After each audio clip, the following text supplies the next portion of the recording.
তারা আমাদের আশ্বাস দিয়েছে যখন, তখন হয়তো স্যাররা আমাদেরকে আবেদন করতে বলছে যে আবেদন করেন, আবেদন আমরা করি তাহলে হয়তো আমাদেরকে হয়ে যাবে, যেহেতু স্যাররা বলতেছে আবেদন করলেই তো আমাদের হয়ে যাবে। কিন্তু 5 মাস হয়ে গেছে, আমাদের আবেদন যাচাই বাছাইও করা হয়েছে, কারণ আমরা 5 মাস ধরে ওনারা যাচাই বাছাই করতেছে, কিন্তু কোনো কারণে হেডকোয়ার্টার্সের ভিতরে আওয়ামী লীগ সরকারের এখনো যারা ঊর্ধ্বতন কর্তৃপক্ষ আছে সবাইকে তো আর চাকরিচ্যুত করা হয়নি, সবাইকে স্বেচ্ছায় অবসর দেওয়া হয়নি। এরা ভিতরে যারা আছে এরা চাচ্ছে না যে আমরা আবার এখানে পুনর্বহাল হই, কারণ আমরা তো ছিলাম মানবিক পুলিশ। গুলি করছে যারা, আমরা তো গুলির মধ্যে ছিলাম না, কারণ আমাদের তো চাকরিই নাই। এই জন্য ওনারা চাচ্ছেন না। আর আমরা যদি এখন পুনর্বহাল হই তাহলে ওনাদের বিরুদ্ধে গিয়ে কথা বলবো। এই জন্য হেডকোয়ার্টার্সের ভিতরে যারা কর্মকর্তারা আছে মূলত তাদের কি বলবো, এটা তারা চাচ্ছে না, তাদের জন্য এটা হচ্ছে না। আমি চাকরি করেছি 15 মাস। আমি ট্রেনিং থেকে মাত্র আসছিলাম, এসে আমার 15 মাস ছিলাম। 15 মাসের মাথায় আমার এটা ভুল ঠিকানা দেওয়ার জন্য, আমার ঠিকানা একটা দেয়া, মানে আমাদের দুটো ঠিকানা বলতে আমার গ্রামে একটা, আর আমার বাবা পরে জায়গা করে এক জায়গায় যেখানে আমরা বাড়ি করেছি, তো সেখানে আমার এখন দুটো ঠিকানা হয় না। তো আমি তো একটা ঠিকানা ব্যবহার করার কারণে আমাকে আর কি বলা হয়েছে যেটা আমরা ভুয়া ঠিকানা। তো এটা নিয়ে আমি তো কোর্টে লড়েছি, কোর্ট তো আমার পক্ষে আসছে, আমার দুটো রায়ও আছে, কিন্তু আমার মামলা যে এখন অদ্যাবধি কোথায়, হেডকোয়ার্টার্স আমাকে কোনো ডিসিশনই দিচ্ছে না। আর রায় সেটা কথা না, ধরেন এখন যে বৈপ্লবিক পরিবর্তন আসছে, সরকার আসছে, সরকারকেও তো আমরা সবাই নির্বাচিত করেছি। তারপর পুলিশ হেডকোয়ার্টার্সে যারা এখন ঊর্ধ্বতন কর্তৃপক্ষ, বিসিএস বা আপওয়ার্ড, অনেক স্যারদেরকে বাড়ি থেকে ডেকে এনে চাকরি দেওয়া হয়েছে, তাদেরকে জাস্ট চিঠি পাঠাইছে আপনারা এসে জয়েন করেন, এবং ওনারা জয়েন করে ওনাদের পদোন্নতিও হয়েছে।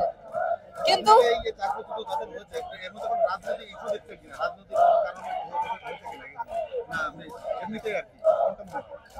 আমাদের রাজনৈতিক তো অবশ্যই আছে, কারণ যখন একটা বাহিনীর ভিতরে বলে যে পুলিশ আমরা বাহিনী, আমরা নিরপেক্ষ, হলেও এর ভিতরে তো অবশ্যই রাজনৈতিক কেউ না কেউ থাকে না।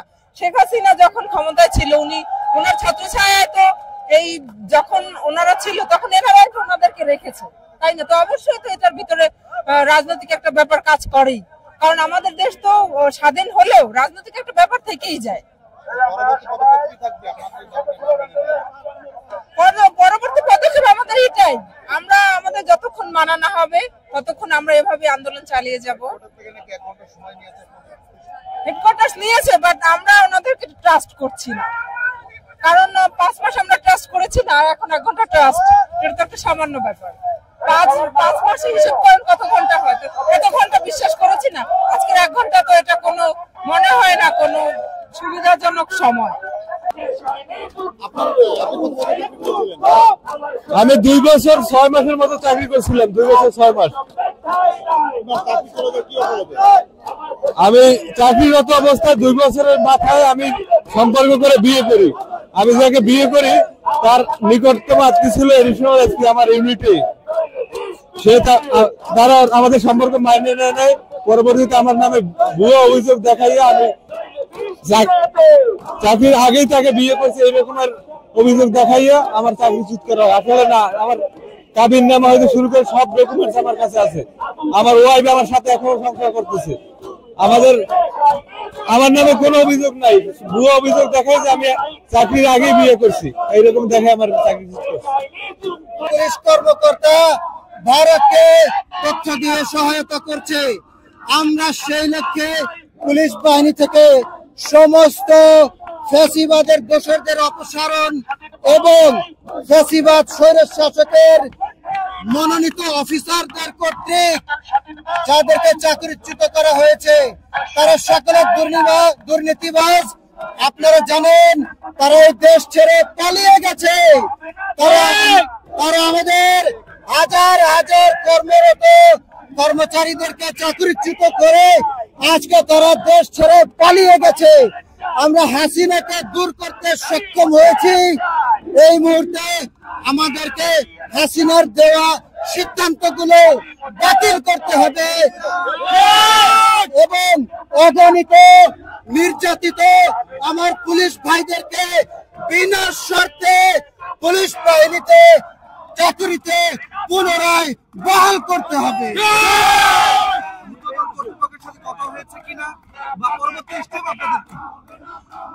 আমরা গত 5 মাস ধরে নানা অজুহাত শুনে আসছি। কয়েকদিন পরপরই একটি মিটিং। আপনারা জানেন, কোন কাজ করার সদিচ্ছা থাকলে 3 দিন সময় যথেষ্ট। আমাদের সাবেক স্বরাষ্ট্র উপদেষ্টা ব্রিগেডিয়ার জনাব এম শাখাওয়াত স্যার বলেছিলেন 3 দিনের মধ্যে আমাদেরকে নির্বাহী আদেশে পুলিশে বহাল করবেন। কিন্তু দুঃখজনকভাবে তিনি যখন ওনার মন্ত্রণালয় হারালেন, তারপর থেকে আমাদের কাজগুলো থমকে গেছে। এখন পর্যন্ত একটি ফাইলও অনুমোদন করা হয়নি। আদালতের রায়ে প্রাপ্ত লোকদেরকে বহাল করা হয়নি। যাদের প্রতি অবিচার করা হয়েছে 2200 পুলিশ সদস্য পরিবার, তারা সবাই মানবেতর জীবন যাপন করছে। আমি অনলাইনে আমার প্ল্যাটফর্ম থেকে তাদের জন্য যুদ্ধ করে এসেছি এবং আজকে আমি মাঠে সরাসরি এই অন্যায়ের বিরুদ্ধে, এই পুলিশদের অধিকার আদায়ের জন্য সংগ্রাম করতে এসেছি।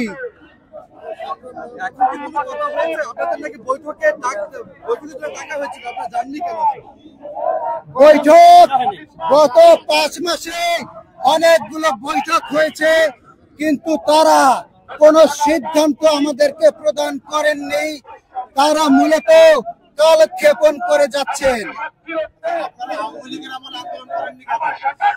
আপনারা সবাই জানেন যে আওয়ামী লীগের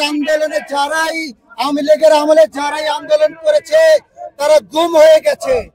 এমনকি আমি তো আপনাদেরকে বলেই দিলাম যে যারা আন্দোলন করবে, আন্দোলন তো দূরের কথা, ফেসবুক পোস্টের মাধ্যমে যারা মতামত প্রদান করেছে ন্যায়ের পক্ষে, তাদেরকেই তো ধরে ধরে ফিটিং মামলা দিয়ে জেলখানায় ঢুকিয়ে দিয়ে হয়েছে। আমি নিজেও 1 বছর জেল খেটে বের হয়েছি। তাহলে আন্দোলনটা কে করবে বলেন? যেই আন্দোলন করবে তাকে জেলে ঢুকিয়ে দেওয়া হয়েছে। আমি একজন সাব ইন্সপেক্টরের কথা বলবো, তিনি চট্টগ্রাম লালখান বাজারের মহিলা দলের নেত্রীর, বিএনপি নেত্রীর স্বামী হন। তিনি একজন ব্যবসায়ী।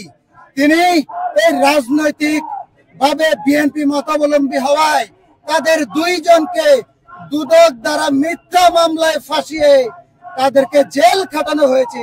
তাহলে আর কে এই আওয়ামী দোসরদের প্রতিবাদ করবে? আপনারাই বলেন।